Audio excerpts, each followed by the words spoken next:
Hi friends. मैं आज आपके पास कुछ ऐसी बातें लेके आया हूं जो जनरल इंश्योरेंस यानी कि खास करके मेडिक्लेम के बारे में कड़वा है लेकिन सच है। और आप सबको उसके बारे में थोड़ा गहरी सोच उसके लिए रखनी चाहिए। पहली बात तो यह है कि जो मेडिक्लेम है, लोग ये मानते हैं कि भाई ये एक वैभव है। बराबर, ये वैभव नहीं है। बराबर, ये जरूरियात है, ये कंपलसरी है। हर एक फैमिली को होना ही चाहिए, चाहे वो छोटा फैमिली हो, मीडियम हो या बड़ा हो।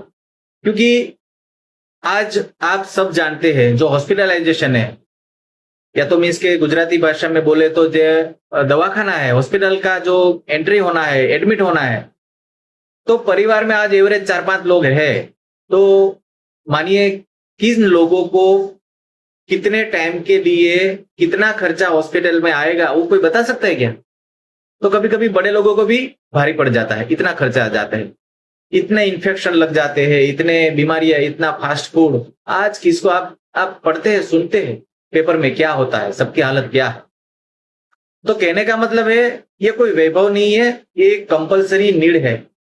तो हर एक को अपने हिसाब से, अपनी जरूरियात के हिसाब से, अपने इनकम के हिसाब से, अपनी प्रीमियम भरने की कैपेसिटी के हिसाब से एक मेडिक्लेम जरूर होना चाहिए।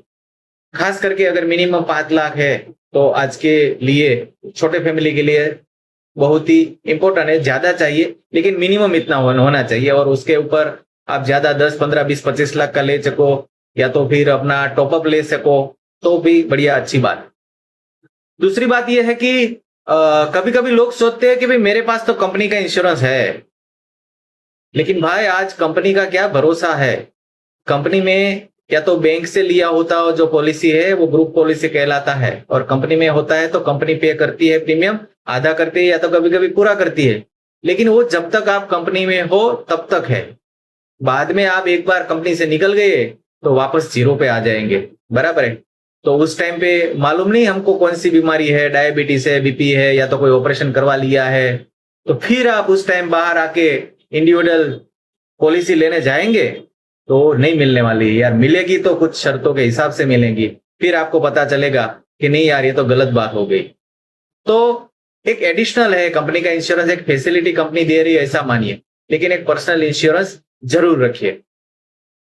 फिर कोई भी कंपनी हो, चाहे गवर्नमेंट हो या प्राइवेट हो, कोई भी कंपनी हो जो मेडिकल इंश्योरेंस का काम कर रही है, वो सारी जो कंपनियां है, कहने का मतलब ऐसा है कि वो बहाने बनाने ही वाली है, आपको क्लेम के लिए मना करने ही वाली है, क्वेरी निकालने ही वाली है, क्योंकि पैसा देना होता है। आप सोचिए, जब हमको किसी को कुछ पैसा देना होता है तो हम कितनी तहकीकात करते हैं। 40-50 रुपये का, 100 रुपये का सब्जी लेना होता है तो भी कितनी तहकीकात करते हैं, सब्जी को कितना घुमा घुमा के देखते हैं। क्यों? क्योंकि भाई वो मैं खरीद रहा हूं, मैं पैसा दे रहा हूं। तो उसी तरह कंपनी जो है थर्ड पार्टी होती है या तो खुद क्लेम प्रोसेस करती है, तो उसका एक ही रवैया रहता है कि भाई कोई गलत हाथों में तो पैसा नहीं जा रहा है, गलत चीज के लिए तो पैसा नहीं जा रहा है। तो ये होने ही वाला है और उसको वो करना ही पड़ेगा। और खास करके जब स्टैंड अलोन कंपनी आती है जो खाली हेल्थ का ही काम करती है, इंश्योरेंस का ही काम करती है, मेडिक्लेम का ही काम करती है, उसका उसके पास और दूसरा कोई बिजनेस नहीं है, वो कंपनी में आ गए तो मान लो आपका पक्का है, आपका क्लेम रिजेक्ट होने ही वाला है। छोटी छोटी बातों के रिजेक्ट होने ही वाला है। स्टैंड अलोन कंपनी के लिए तो मैं आपको एक चीज पक्का कर देता हूं, बोल देता हूं कि आपके पास अगर प्रीमियम ज्यादा भरने की वो नहीं है, ताकत नहीं है, या तो आप नहीं भर पाओगे ऐसा लगता है, एक चीज ये है। और दूसरी बात है कि अगर आप कंज्यूमर कोर्ट में जाने के लिए रेडी नहीं है, वो सब लफड़े में नहीं पढ़ सकते, या तो नहीं पढ़ने वाले हैं, या तो पढ़ना नहीं मांगते, तो स्टैंड अलोन हेल्थ इंश्योरेंस में कभी भी मत जाइए, क्योंकि वहां तो ये लफड़ा होने ही वाला है। तो सोचिए इस बात को कि हर एक कंपनी ऐसा कुछ होने ही वाला है। तो तैयारी आप रखिए। और जो भी हॉस्पिटल में आप जाते हैं तो हॉस्पिटल और डॉक्टर ऐसे ढूंढिए जो मेडिक्लेम के बारे में अच्छा जानते हैं, या तो हॉस्पिटल में मेडिक्लेम के बारे में अच्छा काम हो रहा है। और दूसरी एक बात और भी बता दूं कि जब तक, जहां तक मेरे हिसाब से मैं मानता हूं कि जब तक कैशलेस में जाएंगे तो आपका क्लेम आसानी से पास हो जाएगा, कोई डिडक्शन भी नहीं होगा। उसमें भी तकलीफ आती है लेकिन रिइंबर्समेंट की जगह पे कैशलेस बहुत ही बढ़िया है। तो आप ट्राई कीजिए सब कि कभी भी मेडिक्लेम का यूज करना हो तो कैशलेस हॉस्पिटल में जाइए, ताकि आपका काम सुविधापूर्ण हो जाएगा।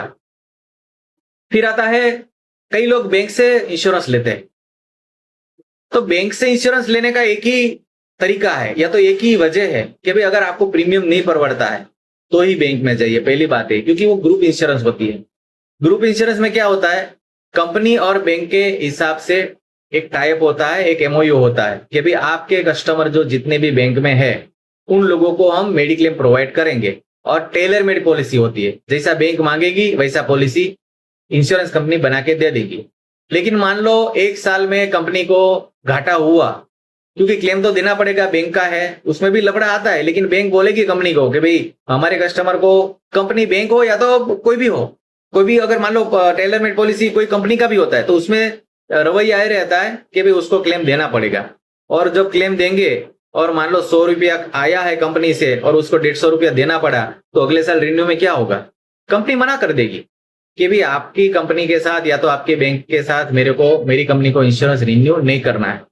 तो हालत ये हो जाती है, दूसरे साल दो रास्ते हैं, या तो प्रीमियम जो बढ़ गया उसको आपको स्वीकार करना पड़ेगा, या तो बैंक भी मना करेंगी कि भाई नहीं, मेरे को तो इतने प्रीमियम ही चाहिए। तो अगर बैंक ने रिन्यू नहीं किया, या तो बैंक हो सकता है कि कंपनी बदल दे।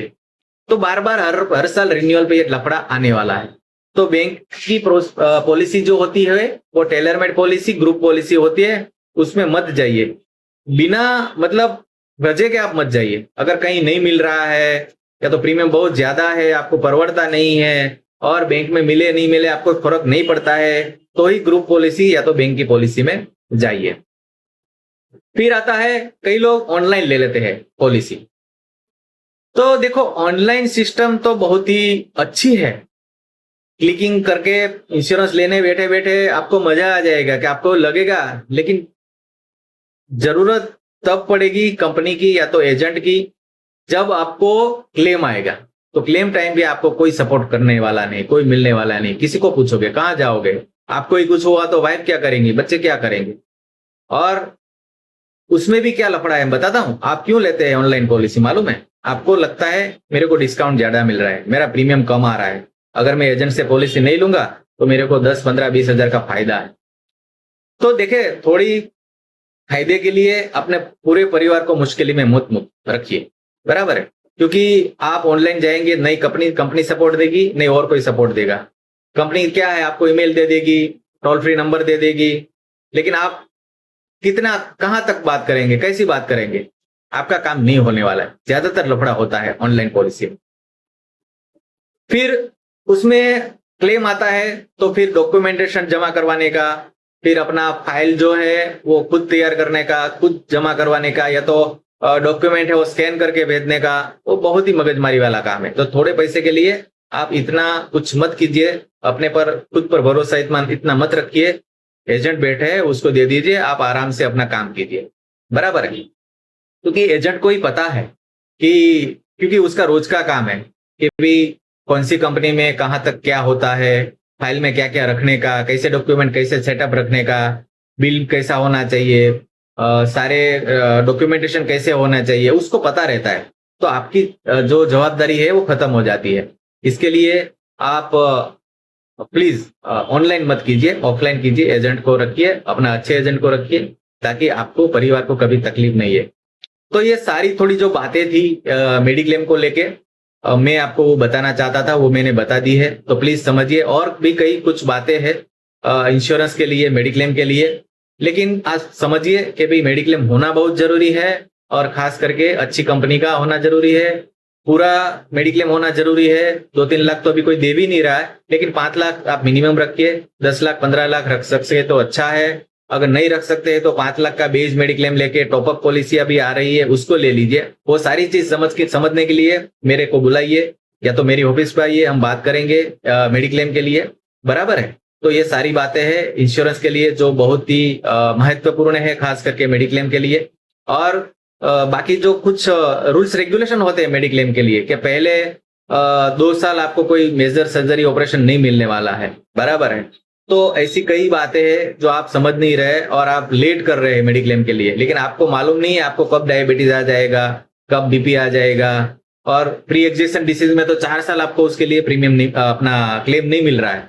तो वो सारी बातें हैं ताकि आप समझ लो इस चीज को और लेट मत करो। पहली बात है लेट मत करो और जल्दी से अपना संपूर्ण मेडिक्लेम लो। ठीक है, तो आज के लिए इतना ही रखता हूं।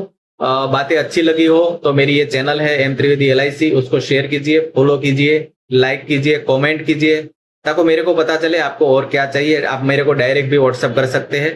ठीक है, तो दूसरे वीडियो में दोबारा मिलेंगे। Thank you.